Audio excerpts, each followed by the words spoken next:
Thank you, Samantha. My name is Kelly Walsh. I'm a program manager with the Graduate Student Services here at LeBow. It is my absolute pleasure to introduce our next speaker, Anmol Singh Kamra. Anmol is a student here at LeBow studying Masters of Business Administration with concentrations in both marketing and finance. He's also the CEO for Kamra Group, a venture capital firm investing in 9 different industries. Anmol's TED Talk is entitled The American Dream for a Sikh. Please join me in welcoming Anmol to the stage.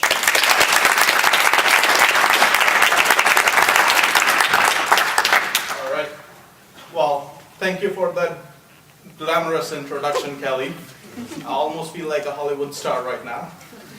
Well, standing before you is a man with a turban and unshorn beard. Some may call me dapper, and others may not. And those who don't can just make their peace with it. Good evening, ladies and gentlemen. I'm Anmol Singh Kamra, and as you may have figured out, I'm a Sikh. Well, first, who is a Sikh? A Sikh man possesses an idiosyncratic turban and immense faith in his demeanor. Sikh religion has 3 commandments, or pillars, if you will. First one being Nam Japna, which means to meditate and worship the true eternal God. Second one being Kirt Karna, which means to worship your work and be truthful towards it. Third one being Vanchapna, which means to consume and share your earnings with the society. Now, before anything else, let's see where it all started. Sikhs came into the US in late 1800s, where we fought world wars in alliance with American troops. And while fighting, where all the other troops wore metal helmets, our Sikh soldiers proudly rocked their turbans, made out of fabric. And when questioned by higher authorities that, hey, what about your safety? What if you get shot? What if a bullet hits your head? And the humble answer to that was, that is our faith. And our turban is our crown, and nothing could go over it. Now this goes to show you the importance of turban in a Sikh's life.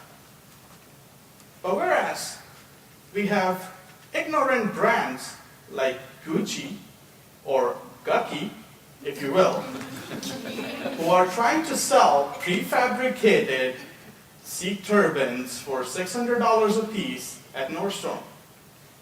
Come on, Gucci. Learn from your mistakes. I mean, this is not just a piece of fabric. This is something much more important. This is something that we have fought wars. A lot of bloodshed has gone into it to save this turban. Now, you must be questioning that, why have I not seen enough Sikhs? Well, let me give you some intel on that. Sikh religion is a religion of about 25 million people across the globe. And out of which, you would question, which is just 0.39% of the world's population. And yet, there's a famous saying that potatoes and Sikhs can be found anywhere in the world. Now, America is no different. You guys have a lot of potatoes, right? Well, you have a lot of Sikhs too. There are over 500,000 Sikhs in the US.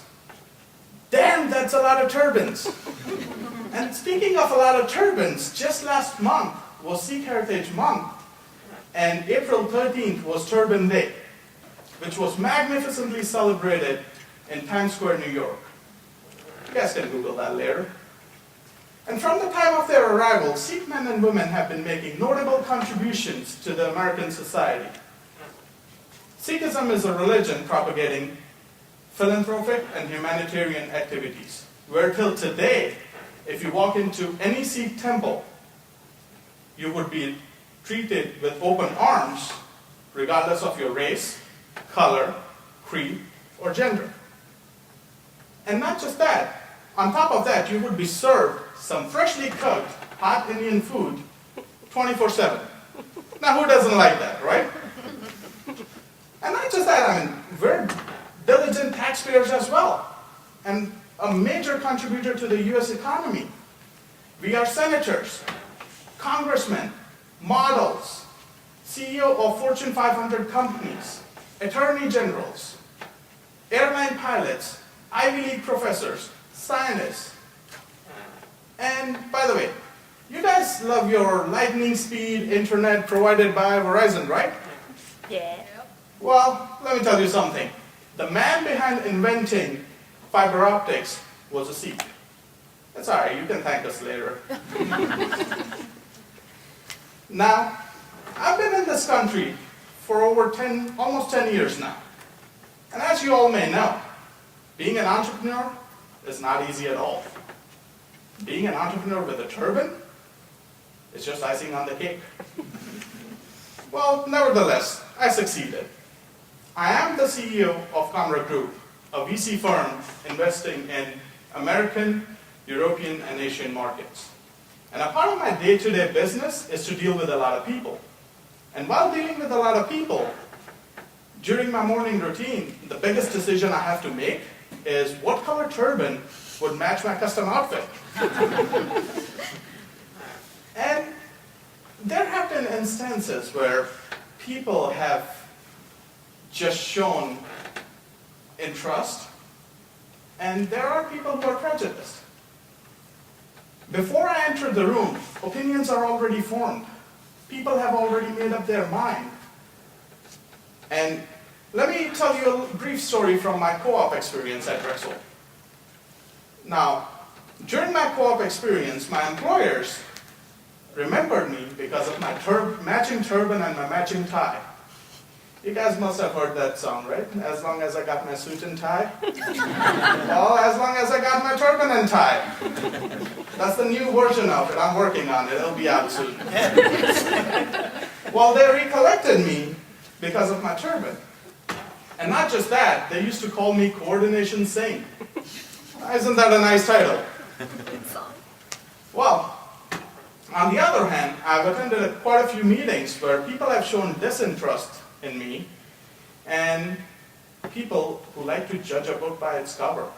Just because I look different doesn't really mean I'm not smarter than the next person available, doesn't really mean I'm not good at my profession, doesn't really mean what I claim to be is who I am. Well, their loss, not mine. It's okay.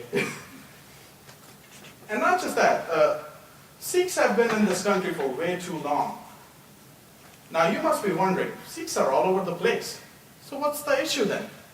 Well, the issue is that even after 150 years in this country, Sikhs continue to experience a great deal of ignorance and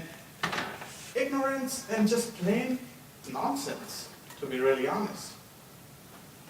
And in this country, the biggest issue is that average Joe is culturally illiterate about our distinct visible identity, where you're just looking at someone and assuming things. Well, what do I know? I'm just a turban guy. So let me give you some numbers. 60% of Americans admit to being unaware of Sikhs. 11% Americans have had an acquaintance or a friend who is a Sikh. 31% Americans have seen a Sikh at all, whereas a meager 11% Americans relate a turbaned man to Sikhism, compared to 20% who assume him to be Muslim. Now, I think the biggest issue here is assumption. Why assume? Just ask questions. And I mean, that should be your approach at life anyways. When you ask questions, you learn new things. When you learn new things, you be a better person than you were yesterday. I feel there's a barrier that can be easily resolved by actually learning about each other's cultures and ethnicities.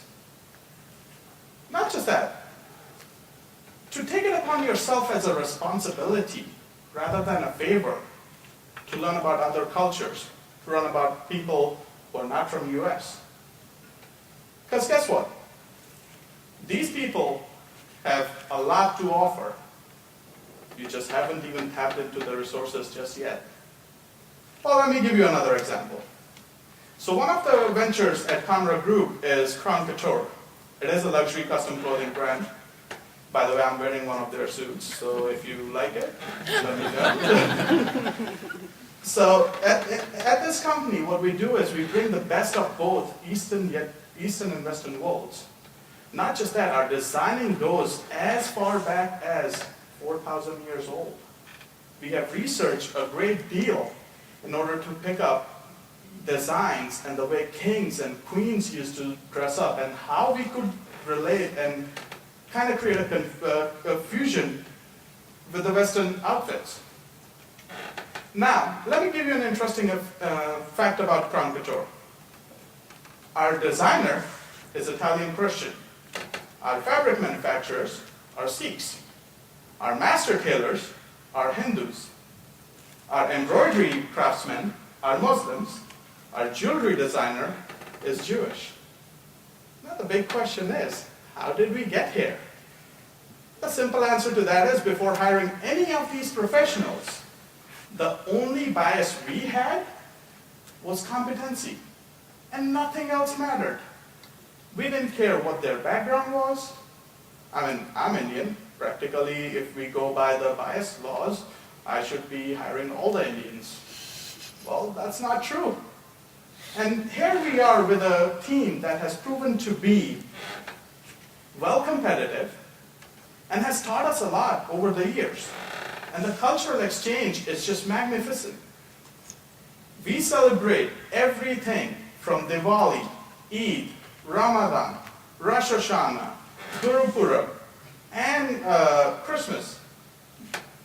Now, any religion or any sect or any person maybe has maybe 1 or 2 holidays a year. Well, look at us. We have 8, 9. That's just more holidays, which means more food, more fun, and more of everything.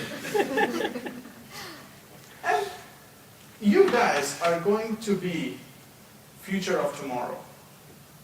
And soon after graduation, you would be hired by different companies, and subsequently you would be working with different teams. Now, I have some free yet important advice for you. And the advice is that make sure every person in your team feels welcomed. And to take initiative to learn about different cultures. And not just that, make an effort to include diversity and inclusion in your society. And then watch. By doing all that, you're not really doing a favor to them. You're doing a favor to yourself. Because guess what? These people, and I'm not just talking about Sikhs, I'm talking about everyone out there. These people will prove to be an asset, not just to your company, but to your society as well. So what I would say, take an initiative, because this is the win-win situation. Thank you.